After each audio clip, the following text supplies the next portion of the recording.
Yo, Kirara! Salamat sa pag-click sa upload natin ngayon. Bago natin simulan, paki-like mo naman ang video. Na-like mo na? Maraming salamat. Simulan na natin.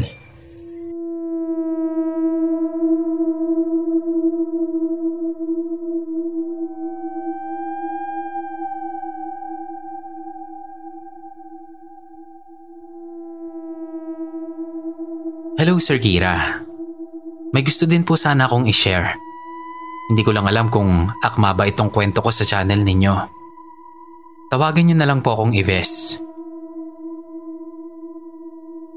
3 years ago, isa ako sa pinalad na madugtungan ng buhay through heart transplant. Hindi ko na po idedetalya yung tungkol dito. Sinabi ko lang dahil ilang buwan po matapos madugtungan ng buhay ko, ay nakaramdam ako ng pagbabago sa sarili ko. Isang taon din po akong nagstay lang sa bahay dahil gusto muna ng magulang ko na masanay ako sa bago kong puso. At syempre, para mas mamonitor nila ako. Doon sa isang taon na yon, wala akong naging major issue. Meron lang talagang mga pagkakataon na bigla ko nalang matatanong yung sarili ko ng, ako ba to?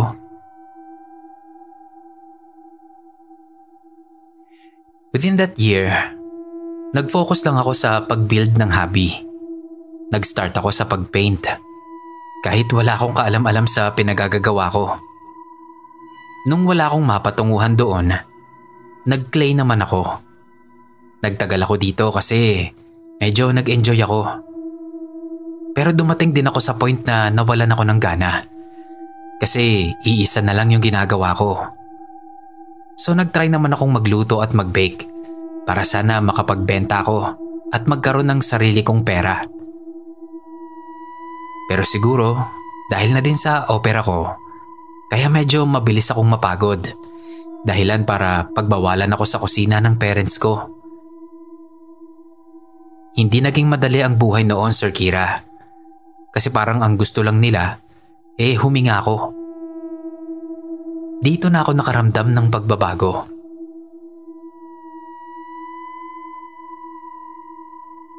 Most of my time, nasa kwarto lang ako. Hindi ko kasi alam kung anong gagawin ko. Lalabas na lang ako kapag kakain at magbabanyo. Pero pagkatapos nun, babalik lang ako sa kwarto ko. Nakatulala lang ako madalas. Tapos biglang may magpapap na question sa isip ko na sinasagot ko din naman agad. Ito talaga yung pinakasimula pala, Sir Kira. Ngayon ko lang na-realize. Nagsimula ako sa patanong-tanong na sinasagot ko rin sa isip ko. Hanggang sa mailabas ko na yung sagot sa bibig ko. Hindi ko alam kung gaano yun katagal umabot. Pero yung dating mga tanong ko lang sa isip ko, parang nadidinig ko na talaga. Yung mga dating paisa-isang tanong lang, dumadami na. Hanggang sa maging conversational na. Hindi ko napapansin yon nung una. Pero nag-e-enjoy ako. Kung hindi pa sinabi nila mama yung mga napapansin nila sa akin, hindi ko din talaga mapapansin. May isang beses na nung pinansin ni mama na ang dalas ko daw tumambay sa kwarto, hindi ko siya nasagot kasi napaisip din ako. Parang automatic na pagpasok ko sa kwarto ko, sinabi ko yung sinabi ni mama na sinagot ko din naman ng, kala ko ba eto ang gusto nila? Yung wala akong gawin? Yung basta humihinga lang ako okay na? Yan mismo yung sinagot ko sa sarili ko. Tapos, parang nawala na naman ako ng gana. Humiga lang ako sa kama. Wala akong ibang maisip nun kundi ang tanong na ano. Puro ano. Pero walang pumapasok sa utak ko na sagot sa mga tanong ko na yon.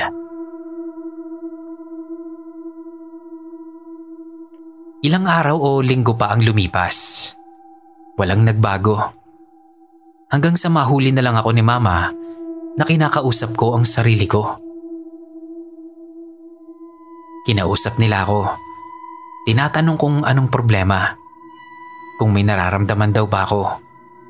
Siyempre ako naman, sinagot ko lang ng wala. Kasi wala naman talaga. Feeling ko noon, okay na okay ako. Akala ko kasi OA lang ang nanay ko. Pero inisa-isa niya lahat ng mga pagbabago ko na hindi ko napapansin. Na parang wala na daw akong pakialam sa mga rescues namin. Ni hindi ko man lang daw dinadalaw ang mga pusa sa katsyo nila. Cat rescuer kasi si Mama, Sir Kira. Kaya noon pa man, mahilig na talaga ako sa pusa. Isa ako sa nag-aalaga ng mga rescues ni Mama. Isa ako sa mga nakikibantay kapag merong may sakit sa mga pusa namin. Isa ako sa sobrang nasasaktan kapag namamatayan kami ng alaga. Dahil tinuturing ko silang mga anak ko na din. Doon pa lang sa sinabi na yun ni Mama, para na akong sinampal ng katotohanan. Oo nga ako nun. Napatanong din ako sa isip ko. Yung huling pusa kasi noon na namatay, yun yung pinakamalambing sa akin. Dahil isa yon sa mga pusang unang dumating sa amin. Namatay yun dahil sa katandaan. Pero hindi ko maalalang tumulo man lang ang luha ko nung mawala siya. Hindi din ako nakaramdam ng lungkot. Walang kahit ano. Tapos tinanong ako ni Mama kung nahihirapan daw ba akong matulog. Sumagot naman ako ng hindi. Dahil hindi naman talaga. Pakiramdam ko noon palaging kumpleto ang tulog ko. Pero nang bigyan niya ako ng salamin, nakita ko kung gaano kapagod ang mga mata ko. Nangingitim na ang paligid ng mata at eyebags ko. Namumutla din ang labi ko. Maski ako, hindi ko alam na ganun na pala yung itsura ko nun. Nagsorry ako. Sinabi kong hindi ko alam at hindi ko napapansin at para kakong okay naman ako. Kita kong nag-aalala sa akin si Mama pero wala na siyang nasabi pa. Hinatid niya ako sa kwarto ko at pinatulog na ng maaga. Binigyan niya ako ng pills para daw siguradong makatulog ako at makabawi ng lakas.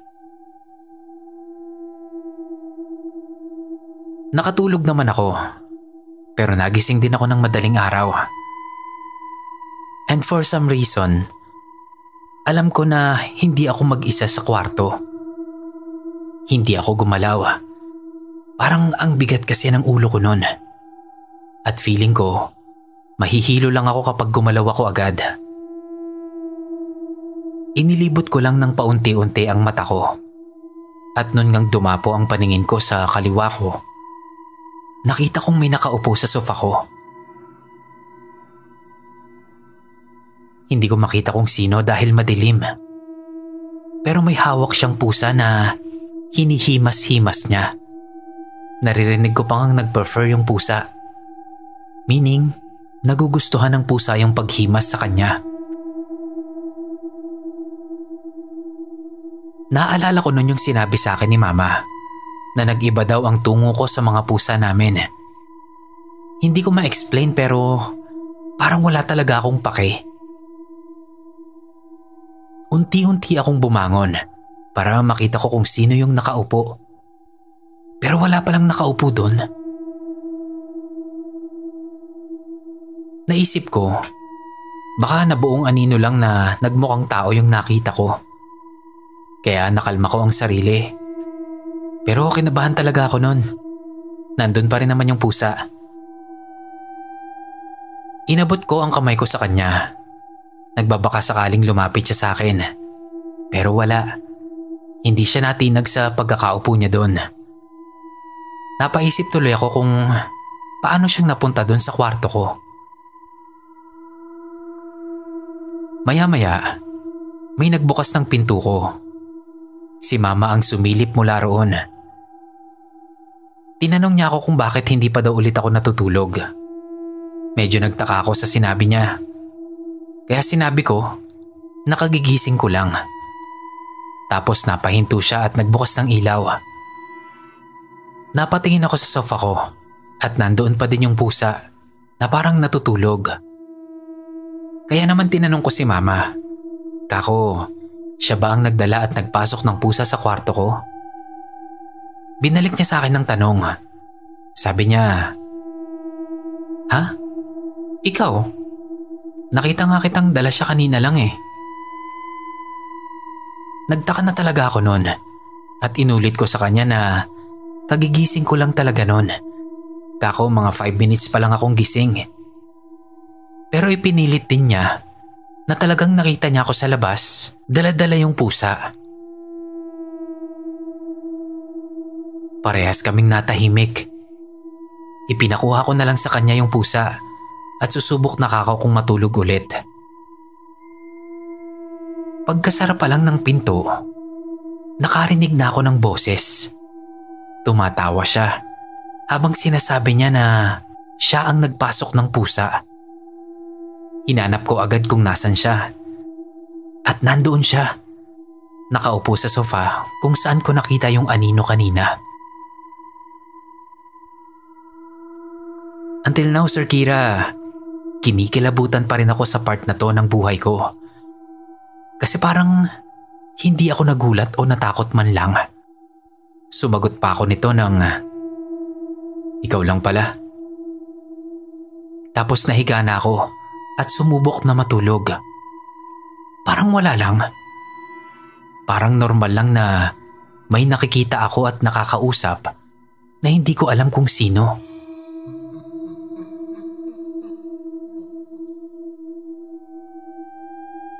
Nung ilang beses na akong nahuli ni Mama na may kausap sa loob ng kwarto ko, madalas niya na akong yayaing lumabas. Kahit sa terrace lang namin. Pero wala. Kasi nakakausap ko siya sa isip ko eh.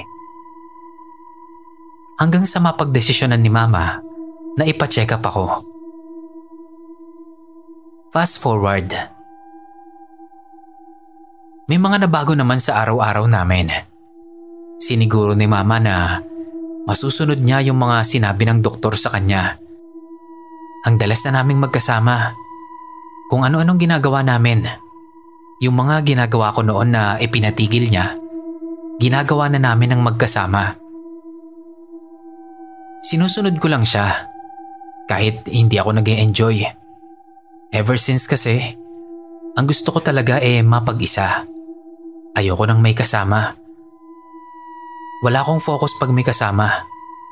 Panay tanong, tas magkukwento pa ng kung ano-ano. Ayoko ngang magsalita. Naisip ko pa noon na mas okay pa yung nakakausap ko sa kwarto. Kasi hindi ko kailangang magsalita. Hindi ko pansin na habang tumatagal, lumalayo na pala ang loob ko sa magulang ko. Nakukulitan na ako. Tapos doon ako magsusumbong sa kausap ko sa kwarto. Habang tumatagal noon, yung kausap ko sa kwarto, nagkakaroon na ng muka. Muka na hindi ko kilala. Babae siya na mas bata kaysa sa akin. Sa isip ko, dapat natatakot na ako eh. Pero yung puso ko, parang kilala siya. Kaya hinayaan ko na lang kasi wala naman siyang masamang ginagawa sa akin o sa pamilya ko. Bukod doon, nakakaramdam ako ng comfort sa kanya. Wala akong kaibigan noong mga panahon na to dahil hindi ako pinapayagan ng magulang ko na lumabas ng bahay nang hindi sila kasama. Gets ko naman kung bakit. Pero ayun nga, nakahanap ako ng kaibigan mula sa sarili ko. Hindi ko yan sinabi sa kahit kanino. Pero mukhang nakatunog na sila Mama na may kakaiba na talaga sa akin. One time, may dumalaw na babae sa amin. Sabi ni Mama, kaibigan niya daw, si Ate Lerna. Pero nung makita niya ako, Kakaiba talaga yung tingin niya. Pinapasok siya ni Mama sa loob ng kwarto ko. Kahit ayoko, wala naman akong magagawa. Yun pala, faith healer siya. Kinausap niya ako ng ako lang. Tinanong niya ako tungkol sa babaeng nasa kwarto ko. Doon ako nagulat. Kaya daw niya ako tinatanong dahil nag-aalala na daw ang parents ko sa akin. Sinabi ko rin naman ang totoo at kung paanong nagsimula yon. Naramdaman nga daw niya na hindi naman masama ang intensyon nito sa akin. Tapos yung mga sumunod na sinabi niya ang nagpatulala talaga sa akin. Alam mo ba na siya ang totoong may-ari ng puso mo? Napakanga talaga ako. Reaksyon ko pa lang, alam kong nakuha niya na ang sagot sa tanong niya. Nung makabawi ako sa pagkagulat, sinabi ko na hindi ko alam dahil pinipilit ko pa din ang sarili ko na gawa-gawa lang ng utak ko ang babaeng palagi kong kasama. Hindi pala. Tinanong ko kung anong gagawin niya sa babae. Umiling siya. Wala daw. Dahil sinabi nito sa kanya na wala na din daw itong balak na magtagal pa doon. At nakiusap na sana daw ay hayaan na muna siyang magstay. Sinabi ni Ate Lerna na siya na daw ang bahala sa parents ko, kaya hindi ko na kailangang mag-alala. Pero sinabihan din niya ako na wag ko naman daw pabayaan ang sarili ko para hindi nag-aalala sila Mama. Nangako ako sa kanya syempre dahil ayoko pang mawala nun yung nag-iisa kong kaibigan na nagdugtong sa buhay ko. Pinilit kong baguhin ang sarili ko para hindi na sila mag-alala. Naging okay naman, Sir Kira. Unti-unting nakabawi ang katawan ko. Parang tinanggap na ng katawan ko yung bagong puso ko. Doon na din unti-unting nawala yung kaibigan ko. Hanggang sa huli, hindi ko nalaman yung pangalan niya dahil ayaw niyang sabihin. Makalipas nga po ang 3 taon, okay pa din ako. Umaasa na lumagpas pa sa 10 taon ng buhay ko. Pakiramdam ko kasi ngayon, Sir Kira, nag-uumpisa ulit ako sa buhay. Hindi na ako nakabalik sa dati kong work dahil nag-business na ako. At masasabi kong okay naman kahit papano.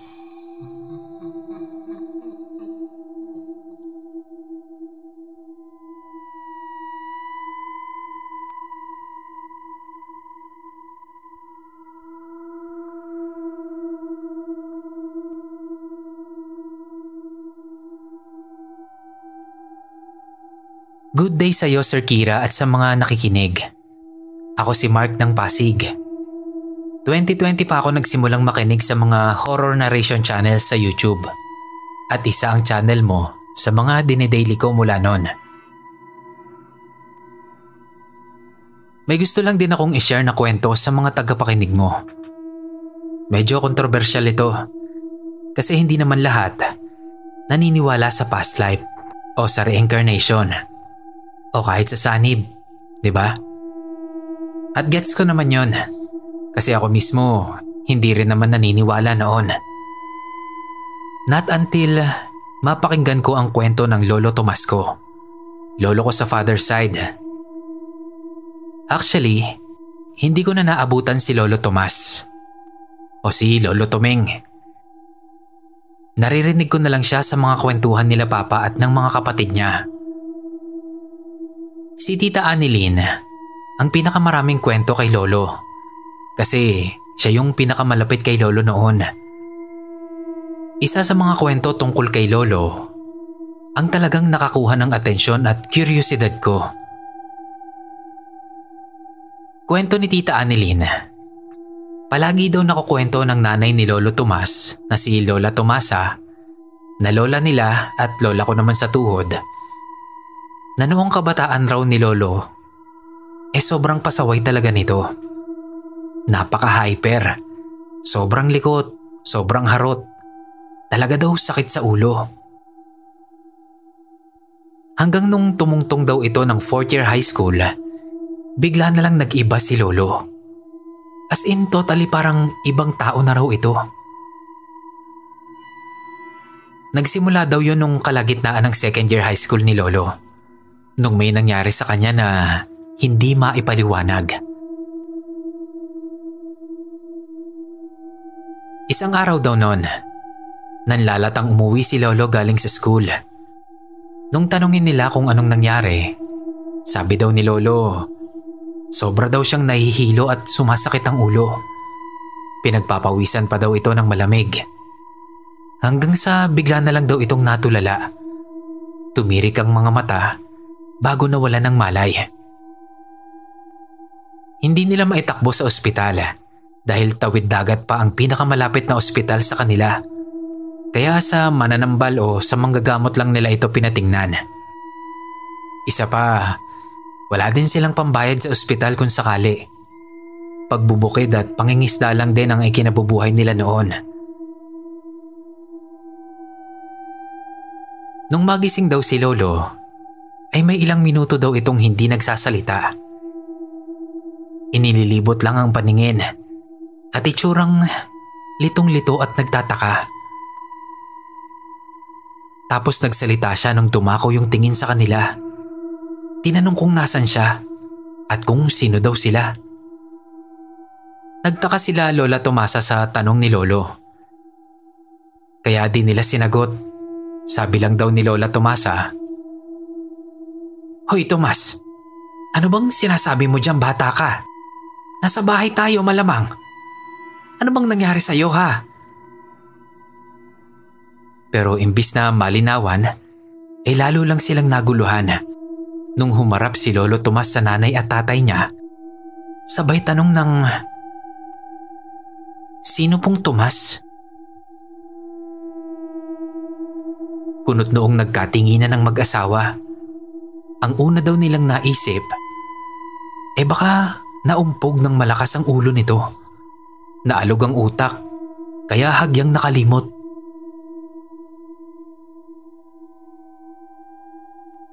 "Pasensya na po pero hindi po ako si Tomas. Ako po si Jaime." Dugtong pa nito. Tapos hinanap daw nito yung mga magulang niya. "Wala na po ba si tatay? Si nanay po?" Sabi daw ni Lolo na parang natatakot. Nawiwirduhan na sila noon kay Lolo Tomas. Nag-aalala rin sila kasi mukhang malala yung pagkakauntog niya at kung ano-anong sinasabi nito. Maging yung mananambal ay hindi rin daw mawari kung anong nangyari at ganoon ang inaasta ni Lolo. Paulit-ulit daw nitong sinasabi na hindi siya si Tomas. Si Jaime raw siya. May mga binabanggit din itong pangalan pero hindi na nila matandaan. Basta hindi rin nila kilala.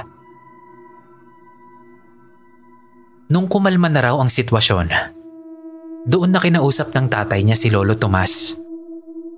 Tinanong nito kung saan ito galing at ano raw ba talagang nangyari sa kanya. Pero bigla na lang daw itong umiyak na parang meron talagang kinatatakutan. Kaya lalong hindi na nila malaman ang gagawin.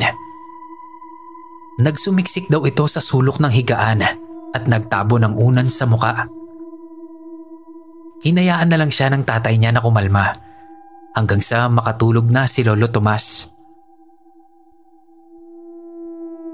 Paggising daw ni Lolo kinabukasan ay parang walang nangyari. Masigla na ulit ito at balik na sa dati niya kaya pinapasok na rin nila. Takang-taka naman sila Lola Tomasa nun. Kinukumusta nila si Lolo kung ayos na ba ang pakiramdam nito. At oo naman ang sagot ni Lolo. Di rin daw niya alam kung bakit bigla na lang siyang nahilo ng sobra at wala rin siyang maalala. Ilang araw ang lumipas Habang naglalabas si Lola Tomasa kasama ang isa niyang anak na babae, bigla na lang sumigaw yung bunsong kapatid ni Lolo na tumatakbo palapit kina Lola. Tay! Tay! Si Kuya Tomeng nalaglag sa puno!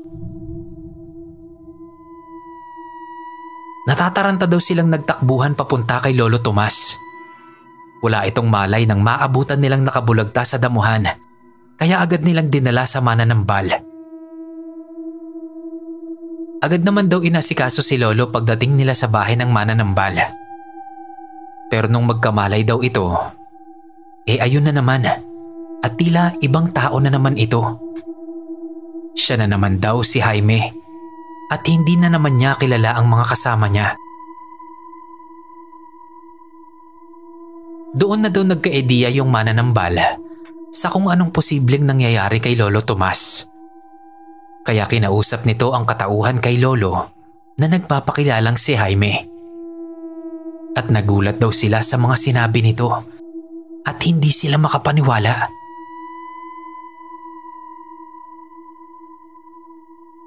Ang sabi raw ni Lolo, hindi raw siya si Tomas. Siya raw talaga si Jaime Magsano. Nakatira daw siya sa isang baryo sa Samar at meron siyang 2 nakababatang kapatid na babae. Yung nanay at tatay daw niya, hindi raw siya mahal. Turing daw sa kanya ng mga ito ay peste. Isang malaking malas sa buhay nila. Dahil mula daw nang dumating siya sa kanila, nagkanda malas-malas na ang buhay nila. Naghirap at nagutom. Malupit daw ang trato sa kanya ng mga ito.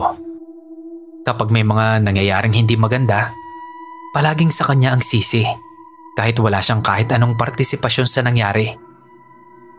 Lagi din daw siyang binubugbog ng tatay niya o maging ng nanay niya.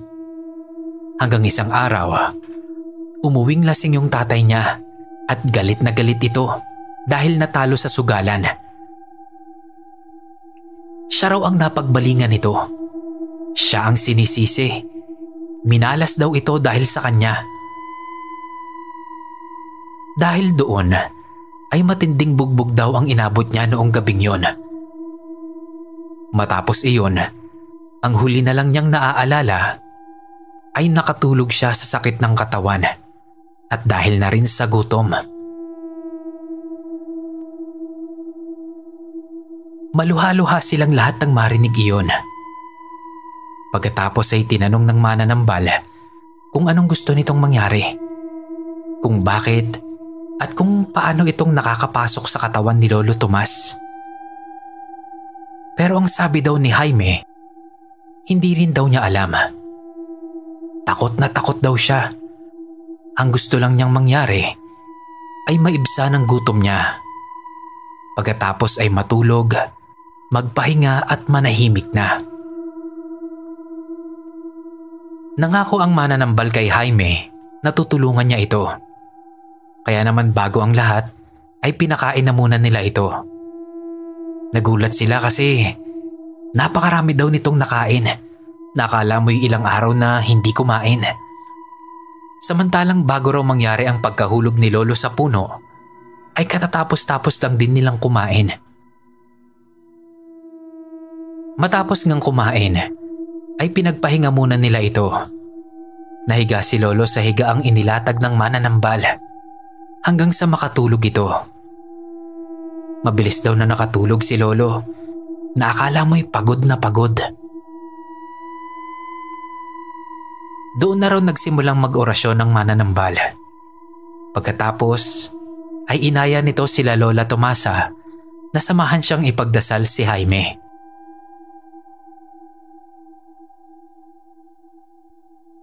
Nung magising si Lolo, ay nagsuka ito ng nagsuka. Isinuka nito halos lahat ng kinain niya. Dahil daw yun sa sobrang kabusugan sa dami ng kinain ni Jaime. Pagkatapos nun, ay pinauwi na sila ng mananambal. May ibinigay itong medalyon kay Lolo. At ang sabi, wag na wag daw niyang ilalayo iyon sa katawan niya para hindi na ulit maulit ang pagpasok ng kung sinong ligaw na kaluluwa sa kanyang katawan. Lalo na raw ang masasamang espiritu o elemento.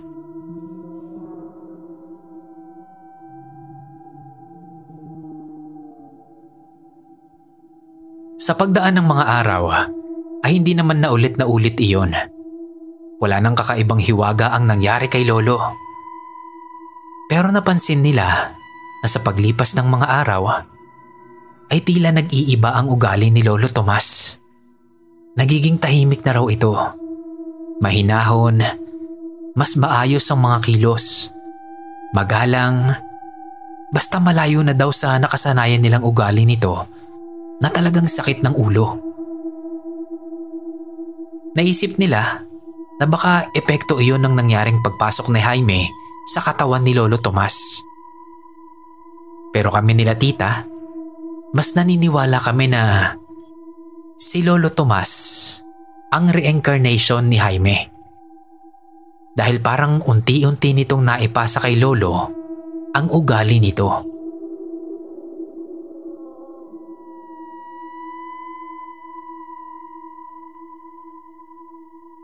Hanggang dito na lang po ang kwento ko kay Lolo Tomas ko, Sir Kira. Hindi ko kayo pinipilit na maniwala. Kanya-kanya naman tayo eh. Ibinahagi ko lang ito sa inyo. Dahil hanggang ngayon, naa-amaze pa rin ako sa kwentong ito. Salamat po sa pagbasa at salamat kung mapapasama rin ito sa channel mo. Hanggang sa susunod po. God bless us all.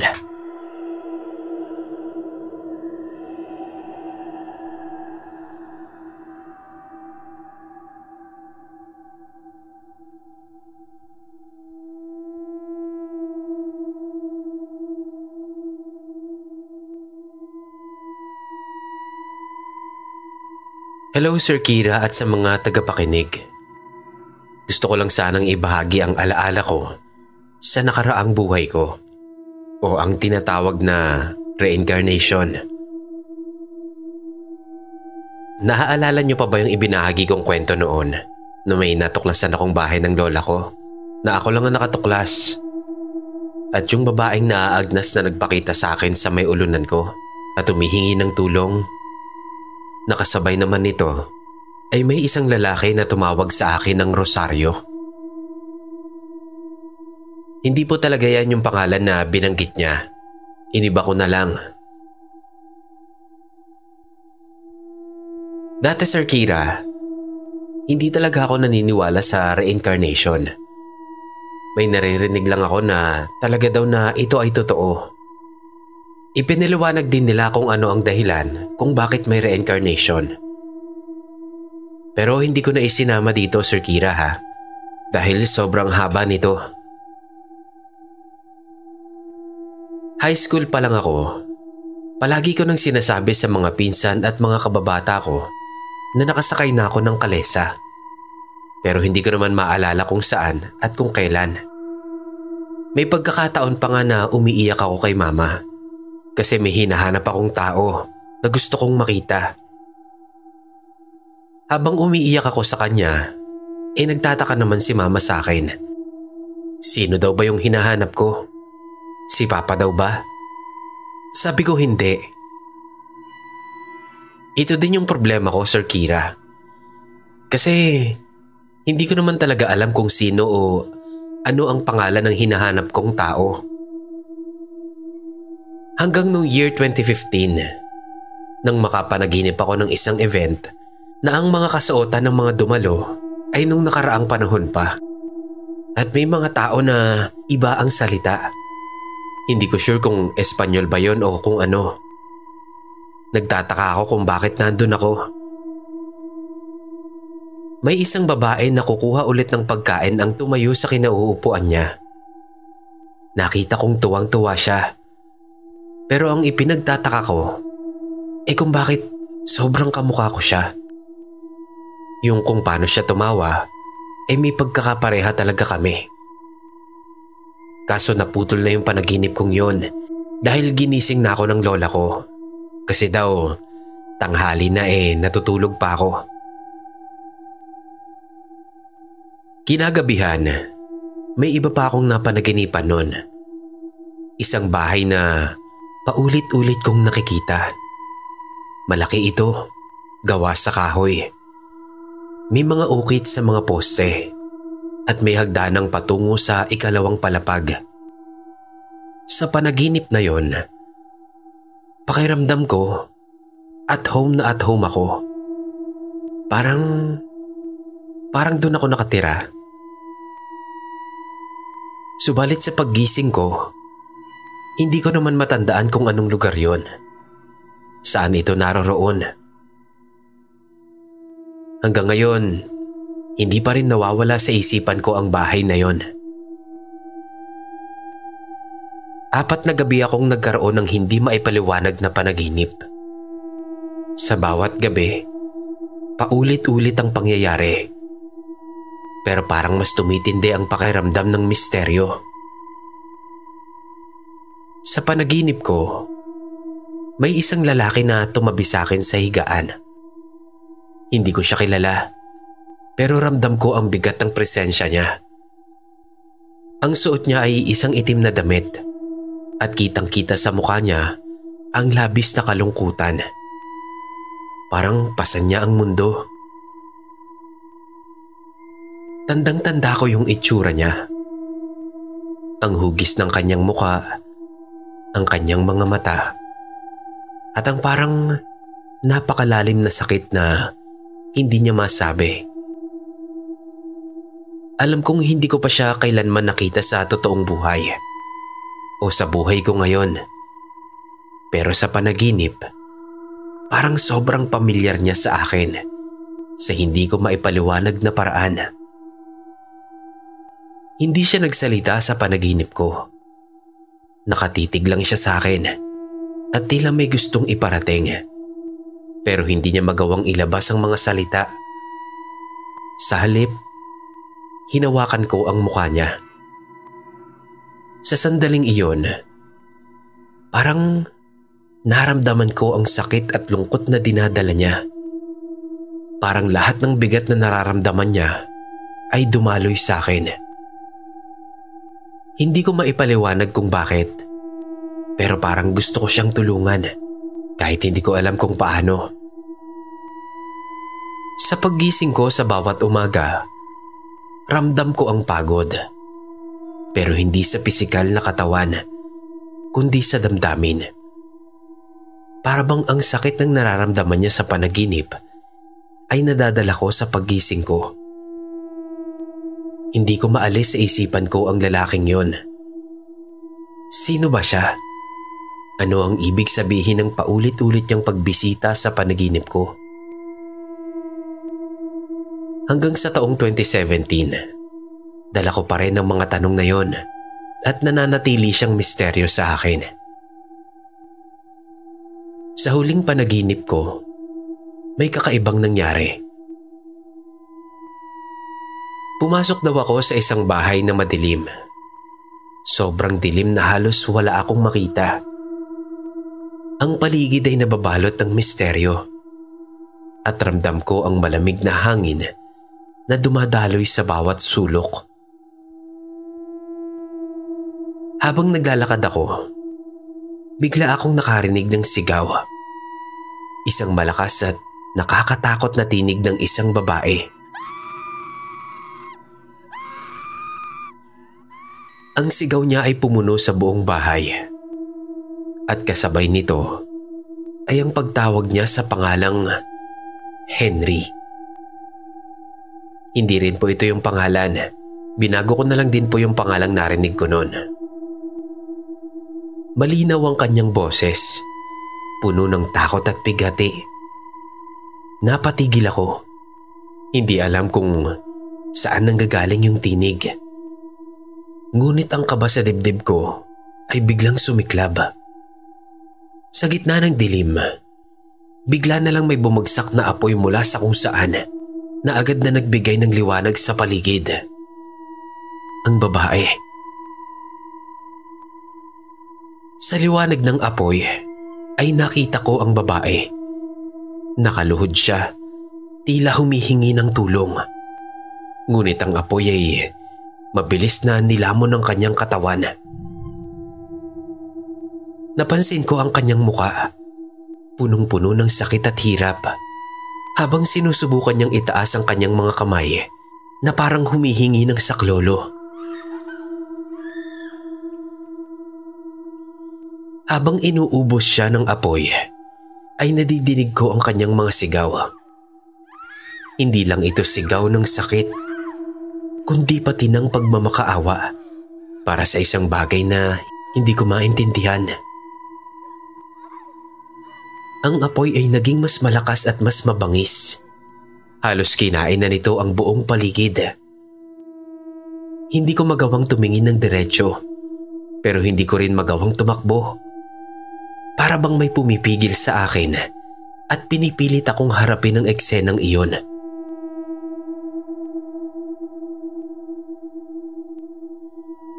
Sa paggising ko, ramdam ko pa rin ang bigat ng panaginip ko. Naalala ko ang mukha ng babae. Siya yung babae sa una kong panaginip. Yung babaeng kamukhang kamukha ko. Nadidinig ko pa rin sa isip ko yung kanyang sigaw. Isang sigaw na hindi ko makakalimutan.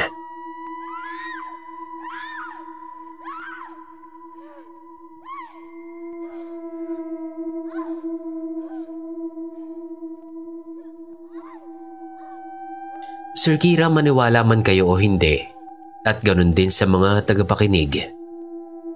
Year 2018, nang nakulam ako at nasa Niban. Mga August yun. Noon ay naalala ko ang lahat, kung sino ko sa nakaraang buhay ko at ano ang mga nangyari sa akin. Dinala ko nila mama sa kakilala ng tita ko na may kakayahan din. Natawagin na lang nating Mana Conchita. Bago pa kami makapunta sa bahay ni Mana Conchita, ay nag-iiyak na ako. Lumabas ako ng bahay at humihingi ako ng kapatawaran kay Henry. Hindi naman malaman nila mama kung sino ba yung sinasabi kong Henry. Kahit yung mga kaibigan at pinsan ko, nagtataka kung bakit ako humahagulgol ng iyak. Pinatitigil na ako ni mama. Tawag siya ng tawag sa akin kasi maiiwan na daw kami ng sasakyan. At saka sino daw ba yung lalaki na yon na hinihingan ko ng kapatawaran? Doon na ako nagsalita kay mama. Sinabi ko na naaalala ko na kung sino ko sa nakaraang buhay ko. Ako si Rosario. At si Henry, siya yung lalaking kinailangan kong iwan. Dahil kinailangan na din ng dati kong pamilya na umalis at lumipat ng lugar. Pero sa kasamaang palad ay nasunog ang bahay namin at kasama akong natubok ng apoy at namatay.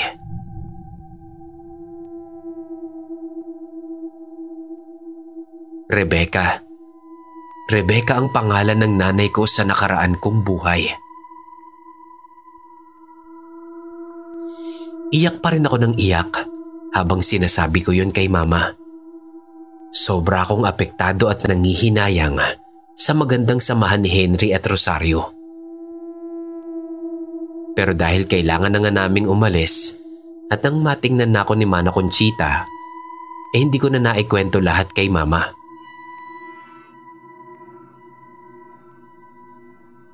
Nang nakarating kami sa bahay ni Mana Conchita, puno pa rin ng emosyon at katanungan ng puso ko.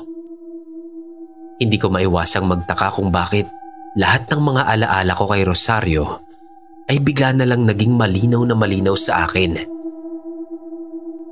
Para ba siyang isang bahagi ng aking sarili na matagal ko nang nakalimutan at ngayon ay muling bumangon at ipinapaalala sa akin ng lahat.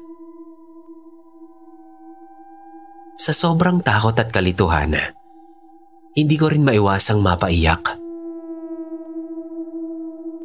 Habang umiiyak, tinanong ako ni Mana Conchita tungkol sa natuklasan ko. Ang mga alaala ng nakaraan kong buhay bilang si Rosario.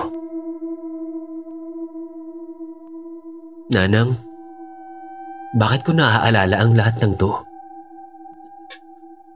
Bakit parang buhay na buhay sa akin ang mga alaala ni Rosario? Lahat ng detalye, pati ang itsura ng bahay, pati na rin ang mga taong kasama niya sa nakaraan. Bakit ngayon ko ito naaalala? Hindi ko may paliwanag pero parang merong malaking kulang sa puso ko. Tanong ko sa kanya habang patuloy pa rin ang aking pagluha. Hindi pa ako ginagamot noon ni Mana Conchita. Ngunit sa kanyang mga mata, nakita ko ang pag-unawa at ang malalim na malasakit. Hindi siya nagmadali at ang mga salita niyang sumunod ay tila mga piraso ng mga sagot sa mga katanungan na bumabalot sa akin. Rosario, sa nakaraan, ikaw at si Henry ay may malalim na koneksyon. Sabi ni Mana Conchita na merong halong kalungkutan at pagnanais na ipaliwanag ang mga bagay na parang matagal ko nang nais malaman. Tinanong ko sa kanya kung anong koneksyon ko kay Henry. Bakit hindi siya mawala sa isip ko? At bakit ganoon kabigat ang mga alaala ni Rosario? Tanong ko na halos hindi ko kayang mapigilan ang takot na nararamdaman ko. Si Mana Conchita ay nagsimulang magpaliwanag. Si Henry ay isang mahalagang bahagi ng buhay ni Rosario sa nakaraan mo. Ang inyong samahan ay malalim. Magkababata kayo. At sa kabila ng mga pagsubok, ay matindi ang pagmamahalan nyo sa isa't isa. Ngunit sa isang punto ng buhay nyo, ang inyong pag-iibigan ay naputol dahil sa mga pangyayari sa inyong buhay. Mga bagay na mahirap ipaliwanag. Sa pagpanaw ni Rosario, ay may mga bagay siyang naiwan at hindi natapos. At isa na dito ang sa kanila ni Henry. Pero Nanang, ano pong ibig sabihin ng lahat ng to? Bakit ko naaalala ang lahat ng yun ng ganito kalinaw? Hindi ba't sabi nila sa mga panaginip lang daw nakikita ang mga ganitong alaala? Bakit ako kahit gising naiisip at naaalala ko na parang ako mismo ang nakaranas? Na parang nagka-amnesia lang ako tapos bigla ko nang naalala? Tanong ko kay Mana Conchita na punong-puno ng kalituhan. Dahan-dahan siyang umiling at tinanong ako, anong nararamdaman mo, anak? Puno ba ng kalungkutan ang iyong puso kapag naaalala mo si Henry? O may nararamdaman ka bang isang bagay na hindi mo kayang ipaliwanag? Ang mga tanong na ito ni Mana Conchita ay parang lalong nagbiga sa mga saloobin ko. Ang lahat ng mga alaala na may kinalaman kay Rosario at Henry ay tila hindi ko na kayang itanggi. Sa bawat detalye, ramdam ko ang pagkakaugnay ko sa kanila. At ang pagsubok na napagdaanan nila sa buhay ay masakit na nakaukit sa akin.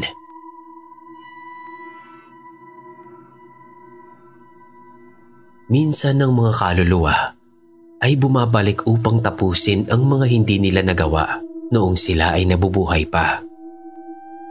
Hindi lahat ng mga alaala ng nakaraan ay kayang tapusin sa isang panaginip. Kung minsan, ang mga alaala ay muling bumabangon at tayo ay binibigyan ng pagkakataon na ayusin o tapusin ang mga hindi natin natapos. At si Henry, baka siya rin ang makapagbibigay ng linaw sa lahat ng ito. Labis ang aking panghihinayang kay Rosario at kay Henry. Sa mga alaala ko sa kanila, nakita ko ang isang pagmamahalan na naudlot. Hindi ko naiwasang magtanong kay Mana Conchita, Nanang, paano po kaya? Posible po kaya na magkita at magkakilala ulit kami ni Henry sa buhay na ito? Ang mga tanong ko na yon ay puno ng pag-asa at pangarap. Ang bawat sagot na ipinagkaloob sa akin ni Mana Conchita ay nagbigay ng liwanag. Ngunit nag-iwan din ng maraming katanungan. Puno ng kalungkutan at pangarap ang aking puso. Ngunit alam ko na ang mga kasagutan sa tanong kong ito ay kusang dadating at ibibigay ng pagkakataon. At ang mga alaala ni Rosario at Henry ay muling mabubuhay. Hindi man sa panahon kong ito, pero sa tamang pagkakataon. Sir Kira, putulin ko muna dito ang kwento na to. Matagal ko na po itong isinulat. Actually, nung nakaraang taon pa. Nagdadalawang isip akong isend. Nagdadalawang isip kasi ako kung paniniwalaan ng mga tagapakinig nyo ang reincarnation. May nabasa kasi ako sa ibang page na nagbabahagi ng ganito. Kaya naisipan kong isend ko na lang din. Hindi po ito gawa-gawa. Nakita ko po talaga ito sa pamamagitan ng aking third eye. Naaalala ko ang past life ko. Kahit ako man, marami rin pong katanungan. Bakit? Paano? Salamat po Sir Kira sa pagbasa ng aking kwento. Salamat din po pala na kahit maraming hindi naniniwala sa mga experience ko ay ibinabahagi mo pa rin. Kapag na-post po ito, isisend ko po yung kasunod. Matagal akong hindi nakapag-send kasi medyo naging busy ako. God bless po sa inyo.